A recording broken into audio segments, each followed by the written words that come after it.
पहला प्रश्न, निम्नलिखित में से किस विद्वान ने भूगोल जियोग्राफी शब्द टर्म का प्रयोग किया?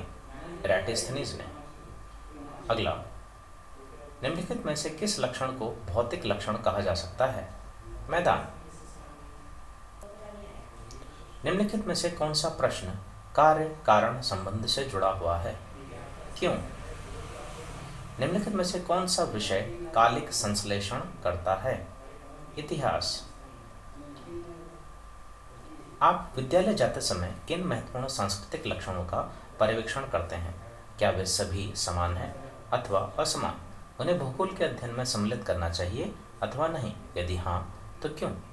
हम जब विद्यालय जाते हैं तो रास्ते में दुकान, सिनेमाघर, सड़क, मंदिर, मस्जिद, चर्च, घर, सरकारी कार्यालय आदि सांस्कृतिक लक्षणों का पर्यवेक्षण करते हैं। ये सभी लक्षण असमान हैं। इन्हें भूगोल के अध्ययन में सम्मिलित करना चाहिए क्योंकि हम इन लक्षणों को प्रायोगिक भूगोल में संकेत चिन्हों के माध्यम से समझते हैं।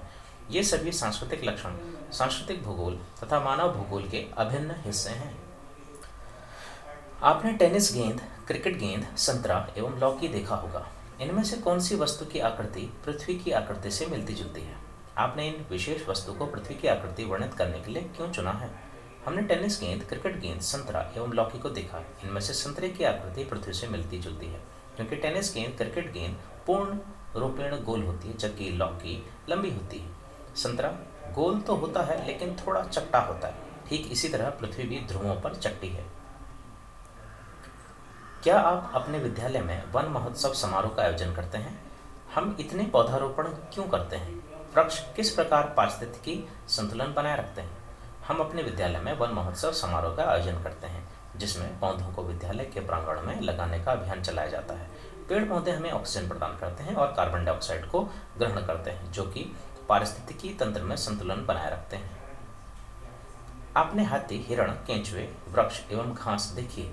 वे कहाँ रहते एवं बढ़ते हैं? उस मंडल को क्या नाम दिया गया है? क्या आप उस मंडल के कुछ लक्षणों का वर्णन कर सकते हैं? हमने हाथी, हिरण, केंचुए, वृक्ष एवं घास देखी है। जहाँ वे रहते हैं एवं बढ़ते हैं उस जगह को जैव मंडल का नाम दिया गया है। जीवन को आश्रय देने वाला पृथ्वी का वह घेरा जहाँ स्थल मंडल, वायुमंडल, जल मंडल एक दूसरे से मिलकर जीवन को संभव बनाते हैं उसे जीव मंडल कहते हैं। सजीव जीव मंडल के जैविक घटक हैं और वायु, मृदा और जल निर्जीव घटक। जीव मंडल में गतिशील और स्थिर दोनों तरह के जीव पाए जाते हैं। गतिशील जीवों में पशु, मानव, कीड़े मकोड़े, जल जीव आदि आते हैं। स्थिर जीवों में पेड़ पौधे, घास आदि को सम्मिलित किया जाता है। आपको अपने निवास से विद्यालय जाने में कितना समय लगता है? यदि विद्यालय आपके घर की सड़क के उस पार होता तो आप विद्यालय पहुंचने में कितना समय लेते? आने जाने के समय पर आपके घर एवं विद्यालय के बीच की दूरी का क्या प्रभाव पड़ता है? क्या आप समय को स्थान या इसके विपरीत स्थान को समय में परिवर्तित कर सकते हैं? हमें अपने घर से विद्यालय पहुंचने में 1 घंटा समय लगता है। यदि विद्यालय हमारे घर की सड़क के उस पार होता तो हम विद्यालय पहुंचने में 2 मिनट का समय लेते। आने जाने में 2 घंटे लगने के कारण पढ़ाई का काफ़ी समय बर्बाद हो जाता है।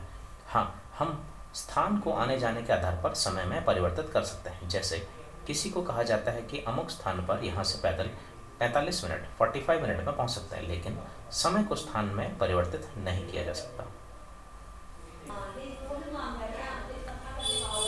आप अपने परिस्थान सराउंडिंग का अवलोकन करने पर पाते हैं कि प्राकृतिक तथा सांस्कृतिक दोनों तथ्यों में भिन्नता पाई जाती है। सभी वृक्ष एक ही प्रकार के नहीं होते। सभी पशु एवं पक्षी जिन्हें आप देखते हैं भिन्न भिन्न होते हैं। ये सभी भिन्न तत्व धरातल पर पाए जाते हैं। क्या अब आप यह तर्क दे सकते हैं कि भूगोल प्रादेशिक क्षेत्रीय भिन्नता का अध्ययन है? भूगोल में अपने परिस्थान सराउंडिंग का अध्ययन करने पर हम पाते हैं कि प्राकृतिक तथा सांस्कृतिक दोनों तथ्यों में भिन्नता पाई जाती है। विभिन्न देशों प्रदेशों में विभिन्न प्रकार के वृक्ष और पशु पक्षी देखने को मिलते हैं। प्रादेशिक स्तर पर अध्ययन भिन्न तरीके से किया जाता है। किसी भी तथ्य के बारे में अध्ययन करने के लिए सर्वप्रथम विश्व स्तर पर उसको अध्ययन किया जाता है, फिर उसका वर्गीकरण करके क्षेत्रीय आधार पर अध्ययन किया जाता है। उदाहरण स्वरूप विश्व के वनों के बारे में अध्ययन करने के लिए सर्वप्रथम यह पता लगाया जाता है कि विश्व में कितने प्रकार के वन पाए जाते हैं, जैसे विषुवत रेखीय सदाबहार वन, कोणधारी वन, मानसूनी वन आदि।